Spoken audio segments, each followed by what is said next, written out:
बिस्मिल्लाहिर्रहमानिर्रहीम। अस्सलाम वालेकुम व्यूअर्स, कैसे हैं आप लोग। वेलकम इन देसी खट्टा मीठा चैनल। और आज हम बनाने जा रहे हैं शीर खुरमा।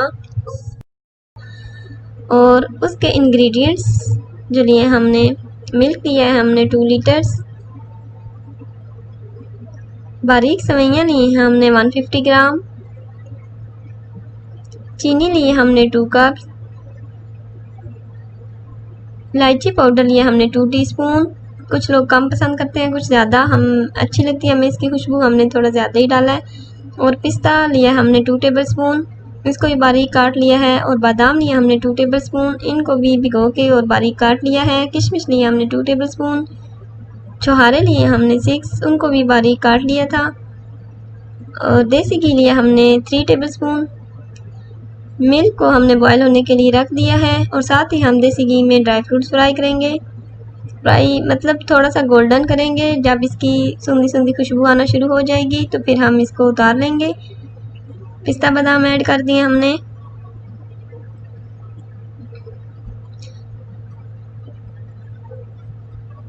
इसके बाद छुहारे ऐड किए हमने।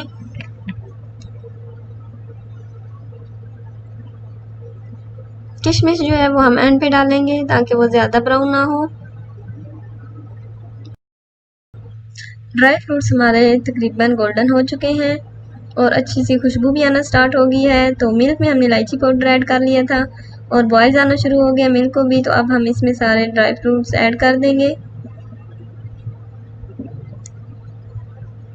बहुत मज़े का बनता है शीर खुरमा, आप लोग भी ज़रूर ट्राई कीजिएगा।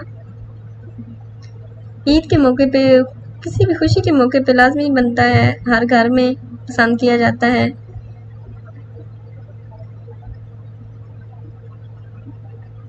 ड्राई फ्रूट डाल के हमने मिल्क को थोड़ा हिला लिया है। और अब हम इसमें उसी पैन में सेवइयाँ थोड़ी सी गोल्डन करेंगे।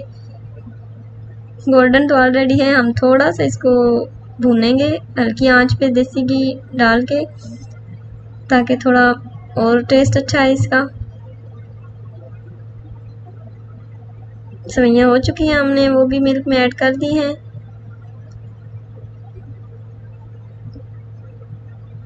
और अब इनको भी हम अच्छी तरह मिक्स कर लेंगे। जी, तो 15 से 20 मिनट हम इसको पकाएंगे और फिर देखते हैं।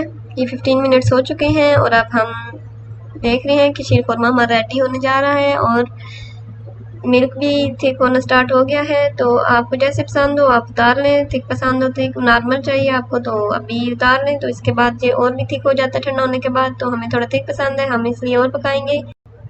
जी, तो हमारा शीर खुरमा रेडी हो चुका है और ठंडा भी हो गया है। और हमने अब इसके ऊपर ड्राई फ्रूट डाल दिया है जो हमने अलग से रखा हुआ था। और थोड़ा सा ज़ाफ़रान था मेरे पास, वो भी हम इसके ऊपर स्प्रिंकल कर देंगे। और उससे इसकी खुशबू बहुत अच्छी आती है। आप भी ज़रूर ट्राई कीजिएगा और मुझे बताइएगा कैसा बना है। और दुआ में याद रखिएगा। और इसी मैसेज के साथ आज की रेसिपी का इख्तिताम करते हैं कि हमेशा खुश रहा करें, क्योंकि परेशान होने से कल की परेशानी दूर नहीं होती बल्कि आज का सुकून भी चला जाता है। अपना ख्याल रखिए, अल्लाह आप सबको अपने ज़ुबान में रखें। मेरे चैनल को लाइक करें, सब्सक्राइब करें और शेयर करना ना भूलिए। अल्लाह हाफिज़।